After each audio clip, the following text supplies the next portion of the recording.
नमस्कार, पारवीताई रेसिपीमध्ये तुमचं सर्वांचं खूप खूप स्वागत। आज मी कैरीचा मेथांबा करणार आहे।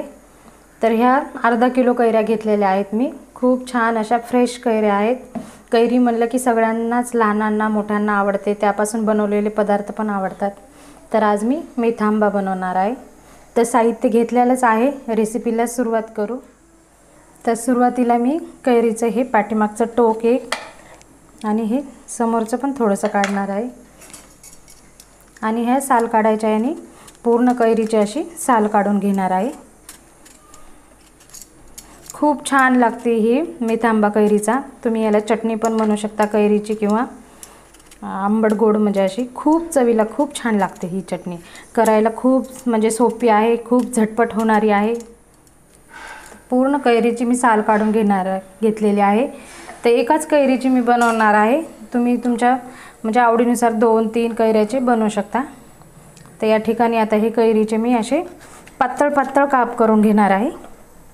ही कैरी जास्त आंबट पण नाही आणि जास्त गोड पण नाही। तर कैरीचे असे 2 काप करून घेतलेले आहेत। आता ह्या कैरीच्या आहे ना, तुम्हाला जशा पाहिजे तुम्ही तशा फोडी बनवू शकता। खूप जास्त पातळ पण बनवायच्या नाही आणि जास्त जाड पण नाही बनवायच्या। तर मी अशा थोड्याशा लांब लांब अशा पातळ साईजनं कट करून घेणार आहे। तर अशा प्रकारे कट करणार आहे। अशा पद्धतीने पूर्ण कैरी मी कापून घेतलेली आहे। असे पातळ पातळ पूर्ण काप केलेले आहेत।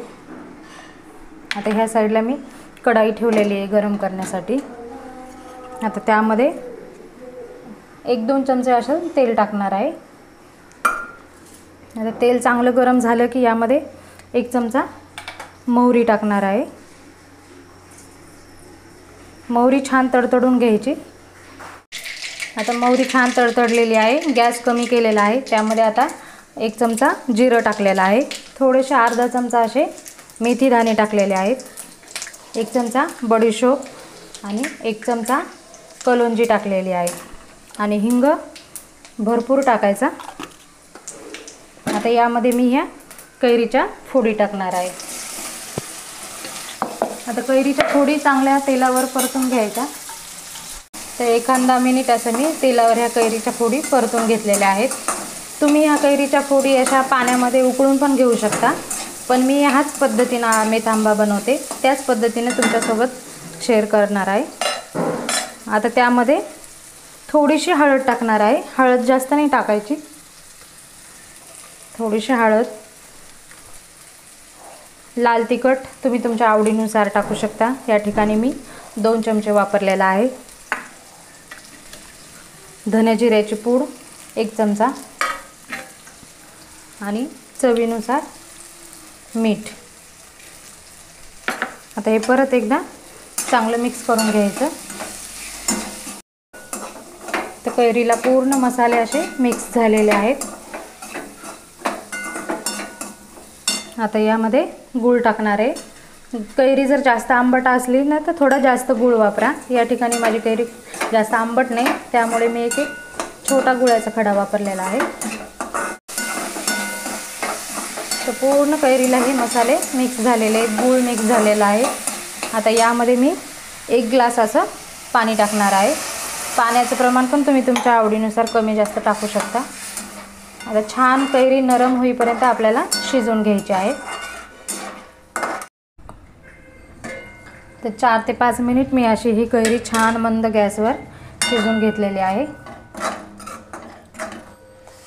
कैरी छान गाळ शिजलेली आहे, तरी पण एकदा चेक करू।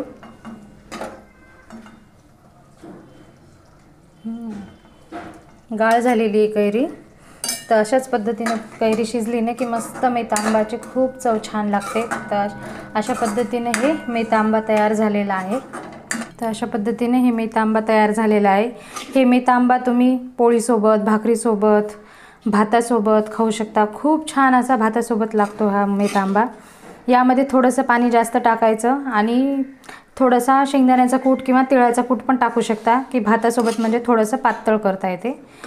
शेंगदाण्याचा कूट टाकला ना तर जास्त दिवस टिकत नाही। आणि हे मेथांबा कसा महिनाभर तुम्ही फ्रीजमध्ये ठेवून खाऊ शकता। तर अशा पद्धतीने ह्या आंब्याच्या दिवसामध्ये तुम्ही नक्की या पद्धतीने एकदा हे मीठ आंबा बनवा। खूप छान लागते, खूप झटपट होतं हे रेसिपी। व्हिडिओ आवडला असला तर नक्कीच लाईक करा, शेअर करा। चॅनलवरती नवीन असाल तर चॅनलला नक्की सबस्क्राईब करा आणि कमेंट करा माझी रेसिपी कशी वाटली तुम्हाला। माझा व्हिडिओ पूर्ण बघितल्याबद्दल धन्यवाद।